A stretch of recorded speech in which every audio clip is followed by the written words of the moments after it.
Welcome to this comprehensive guide on Kubernetes architecture. In this video, we'll explore the fundamental building blocks of Kubernetes, focusing on how master nodes and worker nodes work together to orchestrate containerized applications. By the end of this tutorial, you'll have a solid understanding of the high-level architecture that makes Kubernetes one of the most powerful container orchestration platforms available today. Kubernetes is an open-source container orchestration platform that automates the deployment, scaling, and management of containerized applications. Think of it as a smart system that manages containers across multiple hosts, organizing your infrastructure into clusters.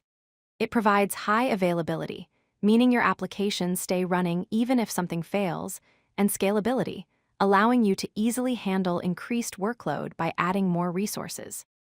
Kubernetes takes care of all the complex tasks involved in running containers at scale, so you can focus on building your applications.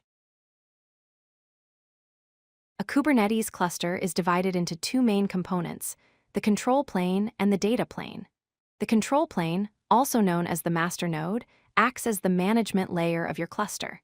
It makes all the important decisions about scheduling workloads and monitoring the overall health of the system. On the other side, we have the data plane, which consists of worker nodes. These are the machines that actually run your applications. The control plane and worker nodes communicate constantly to ensure everything runs smoothly and according to your specifications. The control plane is essentially the brain of your Kubernetes cluster. It's responsible for making global decisions about what happens in your cluster and responding to various events.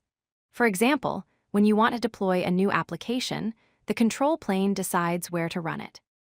It continuously schedules workloads across available resources, monitors the cluster state to ensure everything is healthy, manages the desired state of your applications, and responds to events like failures or scaling requirements. Everything that requires decision-making and coordination happens in the control plane. The control plane consists of four essential components.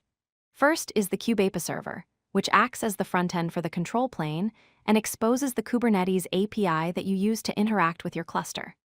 Second is etcetera, a distributed key value store that holds all your cluster data, including configurations and the current state of every resource. Third is the kube-scheduler, which assigns pods to nodes based on resource requirements and various constraints.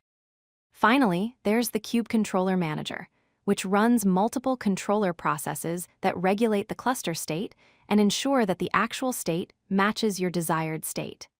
These four components work together to manage your entire cluster. Worker nodes, also called the data plane, are the workhorses of your Kubernetes cluster. While the control plane makes decisions, worker nodes do the actual work. They host pods that run your application workloads and provide the runtime environment where your containers execute. Worker nodes are responsible for running containerized applications, maintaining the lifecycle of pods from creation to termination, providing the network runtime that enables communication between containers, and continuously reporting their status back to the control plane. Without worker nodes, there would be no place for your applications to actually run. Each worker node contains three critical components. The first is kubelet, which is an agent that ensures containers are running in pods as expected. It communicates with the control plane and takes instructions on what containers to run. Second is kube-proxy, a network proxy that maintains network rules for pod communication. It handles all the networking logic that allows your pods to communicate with each other and with the outside world. Third is the container runtime, which is the actual software responsible for running containers. Common examples include Docker, Containered, and CRIO together. These three components enable worker nodes to execute and manage containerized workloads. Let's summarize the Kubernetes architecture.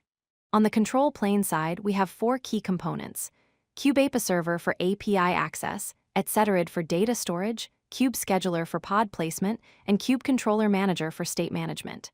On the worker node side, we have three essential components: kubelet as the node agent, kube-proxy for networking, and the container runtime to actually run containers. This separation of concerns between the control plane and worker nodes creates a robust, scalable architecture that can handle applications of any size. Understanding these components and how they interact is fundamental to working effectively with Kubernetes. If you like this video, hit that like button and don't forget to subscribe. Visit codelucky.com for more such useful content.